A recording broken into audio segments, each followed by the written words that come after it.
काही वेळेस प्रभावशाली स्त्रिया आपला प्रभाव गमावतात, आपल्या काही चुकामुळे, पापामुळे. पण जेव्हा आपण आपला प्रभाव गमावतो, आपल्याकडून काही पापं घडतात, चुका घडतात, तेव्हा काय होतं? तेव्हा परमेश्वर आपल्याशी कसा व्यवहार करतो? आपल्याला क्षमा करतो का? आपल्या जीवनाची पुनर्स्थापना होऊ शकते का? हेच आपण आजच्या आपल्या प्रभाव स्त्रीकडून शिकणार आहोत. आणि आजच्या संदेशाचं शीर्षक आहे मिर्याम, एक प्रभावशाली स्त्री. मिर्याम, एक प्रभावशाली स्त्री. आता प्रभावशाली होण्यासाठी तुम्हाला आणि मला परिपूर्ण व्हावं लागत नाही. प्रभावशाली स्त्रिया, प्रभावशाली लोक हे तुमच्या माझ्यासारखे सर्वसामान्य असे लोक होऊन गेले. ते आपल्यासारखे लोक असतात, पण तरीही जसं आहोत तसं, जिथं आहोत तिथं देव अशांचा उपयोग करत असतो. आपल्याकडून चुका होतात, पापं घडतात, आणि म्हणून आपल्याला पापांच्या क्षमेची, म्हणून आपल्याला देवाची, तारणाऱ्याची गरज असते, की जो आपल्या पापाची क्षमा करील, जो आपल्याला समजून घेईल. आणि म्हणून नेहम्या 9 आणि वचन 17 सांगितलेलं आहे की तो असा देव आहे की जो कनवळू, कृपाळू, मंदक्रोध, दयामय आहे, जो आपल्या पापांची क्षमा करतो, जो आपल्याला समजून घेतो. आणि इफिस 1:7 पाऊल म्हणतो की प्रभू येशू ख्रिस्ताच्या द्वारे देवाने आपल्या सर्व पापांची क्षमा केलेली आहे. आपल्या सर्वांना पापांची क्षमा ही उपलब्ध आहे. परंतु क्षमा मिळाल्यानंतर किंवा क्षमा झाल्यानंतर त्या क्षमेमध्ये टिकून राहणं, त्या क्षमेमध्ये चालणं आणि इतरांनाही क्षमा करणं हे तितकंच महत्त्वाचं असतं. हेच आपण आज मिर्यामकडून शिकणार आहोत. मिर्याम. आता मिर्याम कोण होती? मिर्याम ही मोशेची मोठी बहीण होती, थोरली बहीण होती, की जिने मोशेच्या जीवनावर प्रभाव टाकला. ती सुद्धा एक प्रभावशाली स्त्री होऊन गेली. आज आपण थोडक्यात तिच्या जीवनाबद्दल पाहणार आहोत. मिर्याम या शब्दाचा अर्थ आहे कडूपणा किंवा कटुत्व. 3 भावंडांपैकी ती सर्वात थोरली होती. मिर्याम, आरोन आणि मोशे असं आपल्याला गणनाच्या पुस्तकात वाचायला मिळतं. गणनाचं पुस्तक याचा 26वा अध्याय आणि वचन 59 या ठिकाणी असं म्हटलेलं आहे, अम्रामाच्या स्त्रीचे नाव योकेबेद, ही मिस्रात जन्मलेली लेवीची कन्या. अम्रामाला तिच्यापासून अहरोन व मोशे व त्याची बहीण मिर्याम ही अपत्य झाली. तर पहा, मोशेच्या आईवडिलांचं नाव आणि त्याच्या भावंडांचं नाव देखील या ठिकाणी आपल्याला वाचायला मिळतं गणना 26:59. आणि ही थोरली बहीण असल्यामुळे ज्यावेळेस मोशे बाळ जन्माला, ज्यावेळेस त्याच्या आईने त्याला त्या लव्हाळ्यात, त्या पेटाऱ्यात टाकून नाईल नदीवर सोडून दिलं, त्यावेळेस हीच मिर्याम, त्याची मोठी बहीण, दुरून पाहत होती की त्याचं काय होईल. आणि ज्यावेळेस फारोची कन्याने तो पेटारा पाहिला आणि तिच्या दासींना आणायला सांगितलं, त्यावेळेस हीच मिर्याम होती की जिने धैर्य करून फारोच्या कन्येला सांगितलं की ह्या बाळाची देखरेख करण्यासाठी, दूध पाजण्यासाठी मी इब्री दाई आणू का? तिने डेअरिंग केली. तिचं धाडस आपल्याला पाहायला मिळतं. आणि फारोच्या कन्येने तिचं ऐकलं. अर्थातच देवाचा ह्या सर्व घटनांमध्ये हात होता. आणि मग तिने तिच्या आईला ती घेऊन आली आणि मोशेचं संगोपन लहानपणी तिच्या आईने केलं. तर बघा, लहानपणापासून आपल्याला मिर्याम ही काळजी वाहणारी, धैर्यवान अशी मुलगी, तरुणी असं आपल्याला दिसतं की ती काळजी वाहणारी होती, ती धैर्यवान होती, ती धाडसी होती. आणि मग नंतर कालांतराने असं झालं की ज्यावेळेस मोशे मिसर देश सोडून पळून गेला, 40 वर्षानंतर देवाने त्याला दर्शन दिल्यानंतर तो परत मिसर देशात आला. त्यावेळेस तो त्याचा भाऊ अहरोन याला घेऊन आला.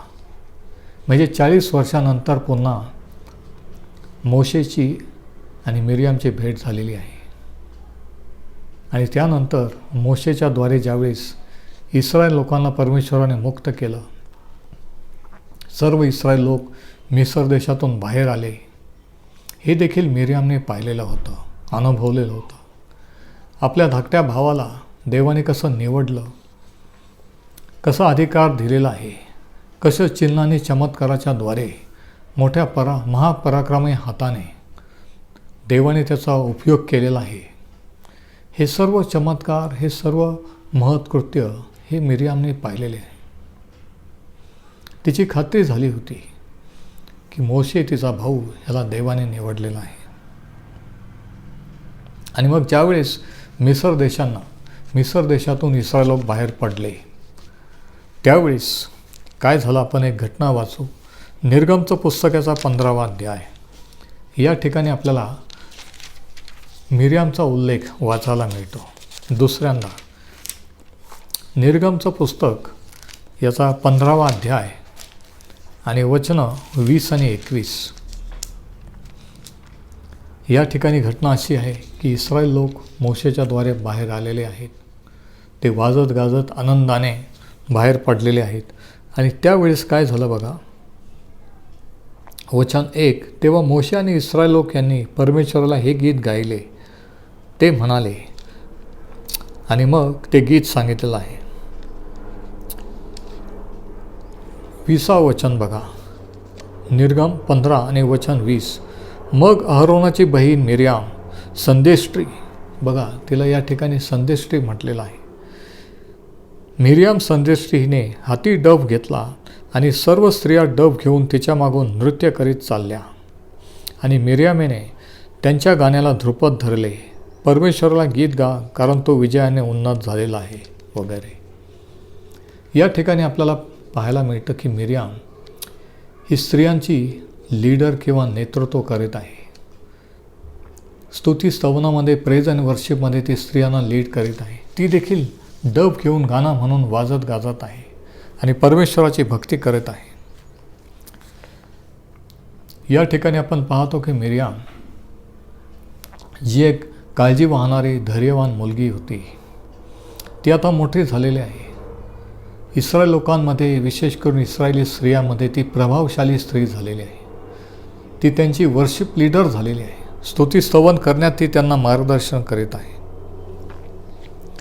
आणि शास्त्रात असं लिहिलं, आपण वाचलं की ती एक संदेष्ट्री झालेली आहे. म्हणजे देव तिच्याशी बोलत होता आणि देव तिच्याद्वारे इतरांशी बोलत होता. म्हणजे देवाचं वचन, देवाचा संदेश देखील ती इतरांना, विशेष करून स्त्रियांना सांगत होती. आणि अशा रीतीने आपण पाहतो की मिर्याम ही मोशेबरोबर त्याच्या सेवेला हातभार लावून कार्य करीत आहे. ती देखील संदेष्ट्री झालेली आहे. परंतु काय झालं माहिती आहे का, आपण जर वाचलं गणनाचं पुस्तकाचा 12वा अध्याय, त्या ठिकाणी एक अशी घटना आहे. गणना याचा 12वा अध्याय. आणि ह्या ठिकाणी आपण वाचतो या शास्त्रभागामध्ये की आतापर्यंत मोशे हा इस्रायल लोकांचा प्रमुख पुढारी, देवाने नेमलेला नेता आहे. तो नेतृत्व करीत आहे.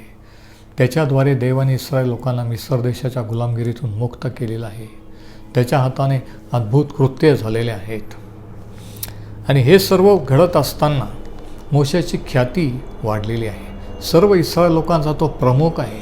लोक त्याला मानत आहे. तो देवाने निवडलेला संदेष्टा आहे. पण तुम्हाला माहीत आहे का, अहरोन हा देखील त्याच्याबरोबर आहे. तो त्याचा सख्खा भाऊ आहे. आणि मिर्याम देखील. आणि आपण नुकतंच वाचलं की मिर्याम ही संदेष्ट्री झालेली आहे. आणि ज्यावेळेस देवाच्या सेवकांबरोबर इतर सेवक कार्य करत असतात, त्यावेळेस अशा घटना घडत असतात. काय झालं बघा, गणना 12 आणि वचन 1.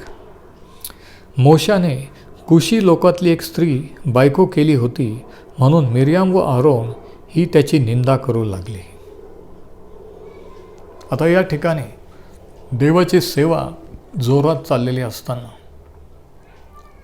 चिन्हाने चमत्काराने अद्भुत कृत्य घडत असताना, अचानकपणे कुटुंबामध्ये हा प्रॉब्लेम निर्माण झालेला आहे.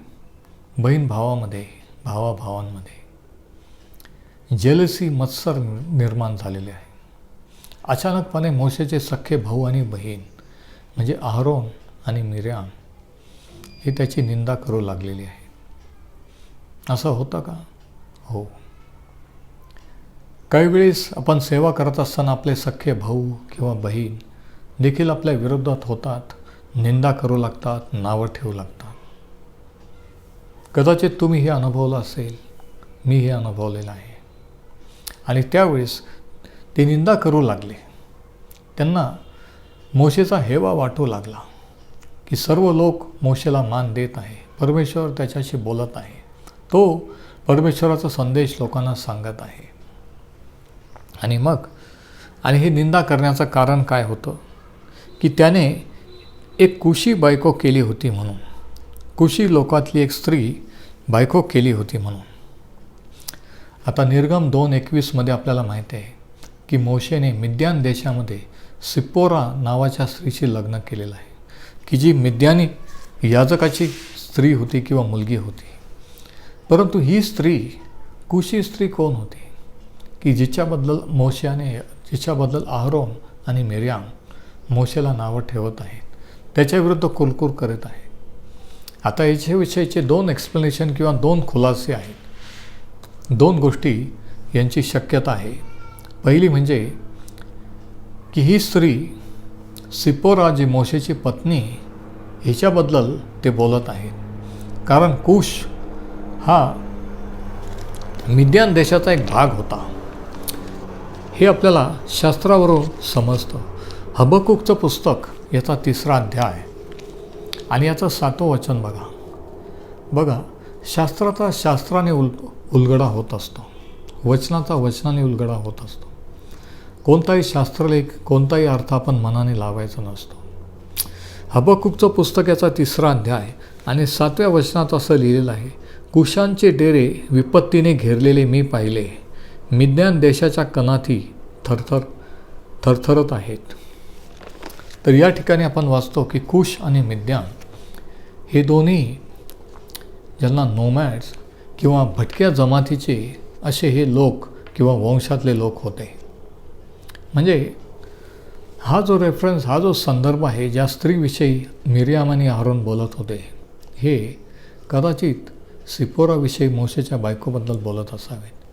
किंवा दुसरं कारण असं असू शकतं की मिसर देशात आल्यानंतर मोशेने एक दुसरी पत्नी केली की जी कुश या देशाची, आणि कुश म्हणजे शास्त्रात आजचं जे इथिओपिया, त्या देशाची स्त्री होती. परंतु ती कोण होती नक्की आपल्याला माहीत नाही आणि ते महत्त्वाचं नाही आहे. परंतु महत्त्वाचं हे आहे की ह्या कारणावरून मोशेचे भाऊ आणि बहीण आणि विशेष करून मिर्याम मोशेला नावं ठेवू लागलेली आहे. ते त्याची निंदा करू लागलेली आहेत. गणनाचं पुस्तक याचा 12वा अध्याय 2रं वचन, ती म्हणाली, परमेश्वर केवळ मोशाशीच बोलला आहे काय, आमच्याशी नाही का बोलला. बघा, ती निंदा करू लागले. त्यांना त्याच्याबद्दल जेलसी, हेवा वाटू लागला, कारण देव त्याचा मोठ्या प्रमाणावर उपयोग करत आहे म्हणून. त्यांनी खुश होण्याऐवजी, त्यांना कौतुक वाटण्याऐवजी द्वेष करू लागलेले आहेत. सेवेमध्ये असं होतं की आपण सेवा करत असताना आपल्याबरोबरचे काही लोक, आपल्याबरोबरचे काही बंधू भगिनी आणि घरातले सुद्धा आपला द्वेष करू लागतात, आपली निंदा करू लागतात. हे एक सेवेतलं मोठं आव्हान असतं. आणि हे आव्हान, या आव्हानाला आता मोशेला तोंड द्यायचं आहे. पण दुसऱ्या वचनाच्या शेवटी काय म्हटलेलं आहे की ज्यावेळेस मिर्याम आणि अहरोन मोशेविरुद्ध बोलत होते, दुसऱ्या वचनात असं लिहिलेलं आहे निर्गम 12:2 की हे त्यांचे बोलणे परमेश्वराने ऐकले. किती विशेष आहे ना का. त्यांना वाटलं नव्हतं. आज तुम्हाला मला वाटत नाही की आपण जे काही बोलतो ते परमेश्वर खरंच ऐकतो का. आपण देवाच्या सेवकांबद्दल कोणाविरुद्ध काय बोलतो हे खरंच देव ऐकतो का. हो, आणि या ठिकाणी आपण वाचतो की हे परमेश्वराने ऐकले आणि मग काय झालं बघा. वचन 4, परमेश्वराने मोशे, अहरोन व मिर्याम यांना एकाएकी सांगितले की तुम्ही तिघे दर्शन मंडपाकडे या. तेव्हा ते तिघे तिकडे गेले. परमेश्वर मेघस्तंभात उतरून तंबूच्या दाराशी उभा राहिला व त्याने अहरोन व मिर्याम यांना बोलावले. तेव्हा ते पुढे गेले. परमेश्वर त्यांना म्हणाला, माझे शब्द ऐका. तुमच्यामध्ये कोणी संदेष्टा असल्यास मी त्याच्याशी दृष्टांतात प्रगट होतो आणि स्वप्नात मी त्याच्याशी भाषण करतो. आता देवाने हे ऐकलेलं आहे. देवाने मिर्याम आणि अहरोन आणि मोशे यांना निवास मंडपाच्या दर्शनाशी दारात बोलवलेलं आहे आणि परमेश्वर त्यांच्याशी बोलत आहे आणि तो हे सांगतो. आणि वचन 7, पण माझा सेवक मोशे तसा नाही, माझ्या सर्व घराण्यात तो विश्वासू आहे. इथे विशेषण आहे का. देव मोशेची प्रशंसा त्याच्या सख्या भाऊ आणि बहिणीजवळ करीत आहे. कशा प्रकारचा माणूस होता मोशे. परमेश्वर म्हणतो की माझा सेवक मोशे तसा नाही, माझ्या सर्व घराण्यात तो विश्वासू आहे. मी त्याच्याशी प्रत्यक्ष स्पष्टपणे बोलत असतो, गूढ अर्थाने बोलत नसतो. परमेश्वराचे स्वरूप माझा सेवक मोशे याच्या दृष्टीस पडत असता त्याची निंदा कराव्यास तुम्हाला भीती कशी नाही वाटली. देव संतप्त झालेला आहे, मिर्याम आणि अहरोनावर लागावलेला आहे आणि तो म्हणतो की मी संदेश त्यांची दृष्टांताने स्वप्नाने बोलतो, पण माझा सेवक मोशे याच्याशी मी स्पष्टपणे बोलतो. तो माझ्या घरात विश्वासू आहे आणि त्याच्याविरुद्ध बोलायला तुम्हाला भीती कशी नाही वाटली, तुमची डेअरिंग कशी काय झाली. देव त्यांना रागवत आहे. आणि मग काय झालं बघा. वचन 9, मग परमेश्वराचा क्रोध त्यांच्यावर भडकला व त्याने तिथून गमन केले. परमेश्वर तिथून निघून झाला. आणि काय झालं. वचन 10, तंबूवरून मेघस्तंभ निघून गेला. तो इकडे मिर्याम कोडाने बर्फासारखी पांढरी झाली. अहरोनाने मिर्यामेकडे पाहिले, तो ती कोडी बनली असे त्याला दिसले. परमेश्वर निघून गेला, त्याची उपस्थिती त्या मेघातून निघून गेली. आणि अचानक बहीण भावाने एकमेकडे पाहिलं आणि अहरोनाला दिसून आलं की आपली बहीण मिर्याम, हिला कोड फुटलेला आहे, ती बर्फासारखी पांढरी झाली. तिने चूक केली, तिने पाप केला, तिने देवाच्या माणसाविरुद्ध, देवाच्या संदेष्टाविरुद्ध बोलली. आणि ज्या वेळेस देवाच्या सेवकाविरुद्ध, संदेष्टाविरुद्ध कोणी बोलतं त्याचे परिणाम त्यांना भोगावे लागतात आज देखील. आणि या ठिकाणी मिर्याम जरी मोशेची सख्खी बहीण होती तरी देवाने तिला शिक्षा दिलेली आहे. तिला कोड उठलेला आहे, ती बर्फासारखी पांढरी झालेली आहे. पापाचे परिणाम असतात का. हो, माणूस जे काही पेरतो त्याचीच कापणी करेल. त्यावेळेस तिला पापाचे परिणाम भोगावे लागले आणि आज आपल्याला देखील भोगावे लागतात. तिचा अपमान झाला. ती स्त्रियांची वर्शिप लीडर, प्रतिष्ठित स्त्री होती, प्रभावशाली स्त्री होती, ती एक संदेष्टी होती, पण आता कोड फुटल्यामुळे ती अपमानित झालेली आहे. दुसरी गोष्ट, नियमशास्त्रानुसार तिला आता समाजातून, इस्रायलाच्या लोकातून, त्या छावणीतून बहिष्कृत करून तिला बाहेर टाकण्यात येणार आहे. आणि टाकण्यात आलं म्हणजे ती अपमानित झाली आणि तिला इतर लोकांपासून वेगळं करण्यात आलं. म्हणजे काय. म्हणजे हेच की तिने आपला प्रभाव गमावला. किती वेळेस असं होतं नाही का. आपल्या चुकांमुळे, आपल्या पापामुळे आपला प्रभाव, आपली साक्ष जी मंडळीमध्ये, समाजामध्ये, कुटुंबामध्ये असते, आपल्याला अपमानित व्हावं लागतं. आपण आपली साक्ष गमावतो आणि इतरांपासून आपण वेगळे होतो. आणि हेच तिचं अपयश होतं. परंतु याच्यावरून आपल्यासाठी आज एक वॉर्निंग आहे, इशारा आहे की जर परमेश्वराने तिच्या बाबतीत तसं केलं, तिला शिक्षा दिली, तर तोच आज मोशेचा, मिरियामचा देव, तोच आज आपला, तुमचा आणि माझा देव आहे. तो यथायोग्य न्याय करणारा आहे. तो पापाची शिक्षा देणारा आहे. परंतु एवढंच नव्हे, पुढं आपण वाचतो काय झालं बघा. वचन 11. मग अहरोन मोशेला म्हणाला, माझ्या प्रभू, आम्ही दोघांनी मूर्खपणाने वागून पातक केले, त्याचा दोष आम्हावर ठेवू नको. आता या ठिकाणी अहरोन मध्यस्थी करीत आहे. अहरोन मोशेला विनंती करत आहे की आमची चूक झाली, आमच्याकडून हे पाप घडलं. बघा, एक सेवक दुसऱ्या सेवकाजवळ माफी मागत आहे. सेवा करत असताना, मिनिस्ट्री करत असताना या गोष्टी घडत असतात. तेव्हा घडल्या, आजही आहे. आणि यावेळेस तो आपल्या भावाला मोशेला विनंती करीत आहे. वचन 13. तेव्हा मोशेने परमेश्वराचा धावा केला की हे देवा, दया करून हिला बरे कर. किती विशेष आहे नाही का. जिने आपल्या भावाला, सख्या भावाला नावं ठेवलं, ज्याची निंदा केली, तिच्यासाठी आता मोशे प्रार्थना करीत आहे.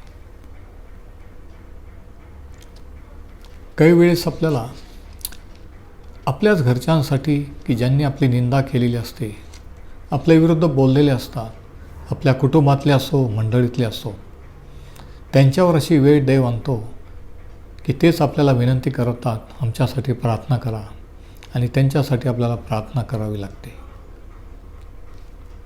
सगळ्यात अवघड गोष्ट ही की जेव्हा आपल्याला आपल्या घरच्यांसाठी, सख्यांसाठी प्रार्थना करावी लागते. आणि या ठिकाणी मोशेने परमेश्वराजवळ विनंती केलेली आहे. मोशेच्या मनात काही नाही आहे. तो परमेश्वराचा सेवक आहे. त्याने असं म्हटलं नाही की देवाने तुम्हाला शिक्षा दिलेली. त्याने क्षमा केली, त्याने ते सोडून दिलं, त्याने विनंती केली, देवाने तिची क्षमा केली आणि ते बरे झाले. आणि मग नंतर आपण मिरियामबद्दल वाचत नाही, तर थेट गणनाच्या 20व्या अध्यायामध्ये तिचा मृत्यू कसा झाला, तिच्या मृत्यूबद्दल आपण वाचतो. गणनाचं पुस्तक याचा 20वा अध्याय. या ठिकाणी पहिल्या वचनामध्ये असं लिहिलेलं आहे, प्रथम मासी इस्रायल लोक, म्हणजे पहिल्या महिन्यात इस्रायल लोकांची सर्व मंडळी सीन रानात आली. त्यांनी कादेश येथे मुक्काम केला आणि त्या ठिकाणी मिरियाम मरण पावली व तिला तेथे मुठमाती दिली. 40 वर्षानंतरची ही घटना आहे. म्हणजे ज्यावेळेस तिने मोशे विरुद्ध कुरकुर केली, निंदा केली, तिला ते कोड फुटलं, त्याच्यानंतर 40 वर्षानंतर ती मरण पावलेली आहे. आता या ठिकाणी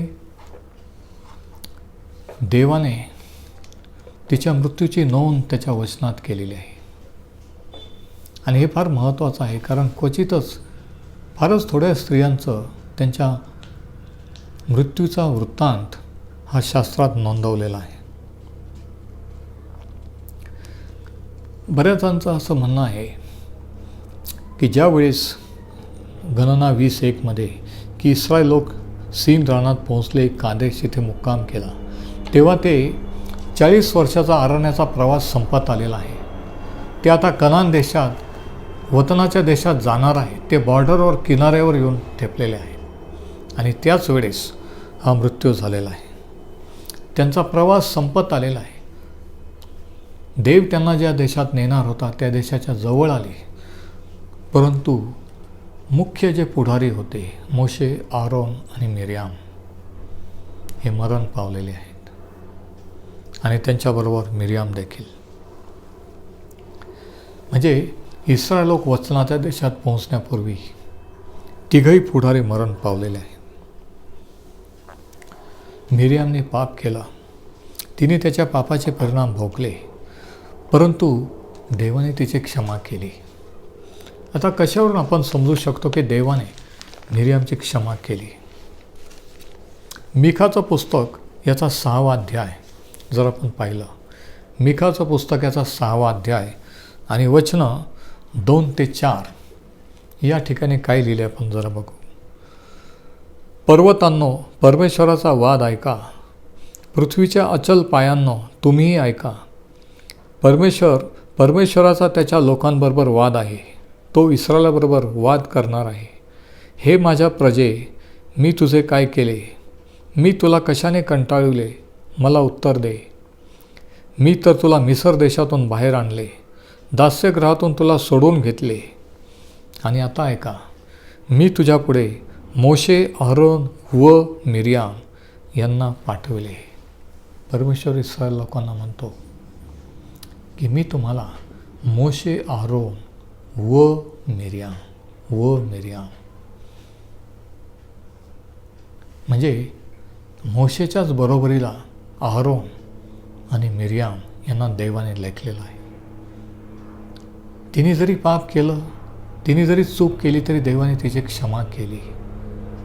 म्हणून देवाने तिची मृत्यूची नोंद त्याच्या वचनात केली.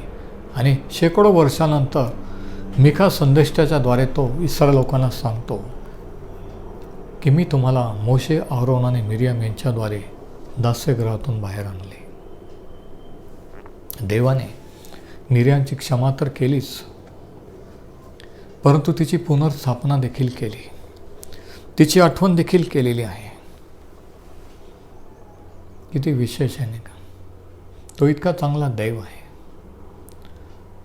तुम्ही आणि मी जरी चुका केल्या, पाप केले तरी तो आपली क्षमा करू शकतो आणि आपल्या जीवनाची पुनर्स्थापना करू शकतो. ती पूर्वी संदेष्टी होती, देवाने क्षमा केली आणि पुन्हा तिला ते स्थान दिलं. तिची आठवण केली आणि तिची नोंद फक्त निर्गमच्यामध्ये मृत्यूचीच नोंद नव्हे, तर कालांतराने अनेक शेकडो वर्षानंतर मिखा संदेष्टाच्याद्वारे मिखाच्या पुस्तकाच्या 6व्या अध्याय देखील करून ठेवली. मग आज आपण मिरियामच्या जीवनावरून काय शिकू शकतो? हेच की कदाचित आपण देवाच्या सेवकाचे जवळचे बहीण किंवा भाऊ असू शकतो, पती किंवा पत्नी असू शकतो, नात्यात असू शकतो. त्याच्यामुळे देवाचा आशीर्वाद आपल्याला मिळालेला असू शकतो, पण तरीही आपल्या मनामध्ये द्वेष, मत्सर, निंदा ही निर्माण होऊ शकते. तरी आपल्याला हेवा वाटू शकतो, पण त्याचा परिणाम आपल्याला भोगावा लागतो. पण जर आपण पश्चाताप केला मरियमसारखा, जर देवाला क्षमा मागितली तर देव क्षमा करतो आणि देव आपली पुनर्स्थापना करू शकतो. मग आज विचार करा, तुम्ही काही पापामुळे, काही चुकांमुळे तुमचा प्रभाव गमावलेला आहे का? कोणत्या सेवकाविरुद्ध निंदा करू त्याचे परिणाम भोगत आहात का? तुम्ही कोणती चूक, कोणती पाप केली ते तुमच्या मनात आहे, ती अपराधाची भावना तुम्हाला मनाला टोचणे लावत आहे का? तसं जर असेल तर आज पश्चाताप करा, क्षमा मागा. आज मरियमचा देव तोच तुमचा आणि माझा देव आहे. येशू ख्रिस्ताचा रक्त सर्व पापाची क्षमा करेल. तो तुमची क्षमा करेल, तुमच्या जीवनाची सेवेची पुनर्स्थापना करेल, तुमची आठवण करेल आणि तुम्हाला एक प्रभावशाली स्त्री करेल. गमावलेला प्रभाव मरियमप्रमाणे तुम्ही पुन्हा मिळवू शकाल. आज आपण इथेच थांबू आणि आणखी एक स्त्री जी मोशेच्या जीवनात होती, तिच्याकडून आपण काय शिकू शकतो हे आपण पुढच्या संदेशात पाहूया. परमेश्वर हे वचन आशीर्वादित करो.